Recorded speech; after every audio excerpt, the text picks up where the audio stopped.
வாக்காளர் பட்டியலில் முறைகேடு செய்து இந்தியாவின் தேச தந்தைகள் கட்டமைத்த அஸ்திவாரத்தை அசைத்து பார்த்திருப்பதாக கடிந்துரைத்துள்ள ராகுல் காந்தி, ஒரு நாள் எதிர்க்கட்சி ஆளுங்கட்சியாக மாறும் எனவும் அப்போது நீங்கள் தப்ப முடியாது எனவும் தேர்தல் ஆணையத்துக்கு எச்சரிக்கை விடுத்துள்ளார்.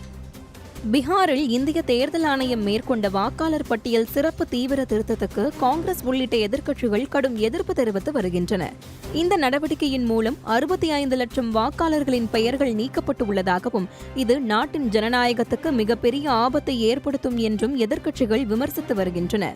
இந்த நிலையில் மக்களவை எதிர்க்கட்சித் தலைவர் ராகுல் காந்தி தனது எக்ஸ் தள பதிவில், வாக்கு திருட்டு என்பது அரசியல் அமைப்பு மற்றும் ஜனநாயகத்துக்கு எதிராக செய்யப்படும் ஒரு பெரிய மோசடி எனவும் ஒரு நாள் எதிர்க்கட்சி ஆளுங்கட்சியாக மாறும், அப்போது நீங்கள் தப்ப முடியாது எனவும் பதிவிட்டுள்ளார். தேர்தல் ஆணையம் முழு விவரங்களையும் தங்களுக்கு வழங்க வேண்டும், இல்லாவிட்டால் மோசமான விளைவுகளை சந்திக்க நேரிடும் எனவும் ராகுல் காந்தி தனது பதிவில் குறிப்பிட்டுள்ளார்.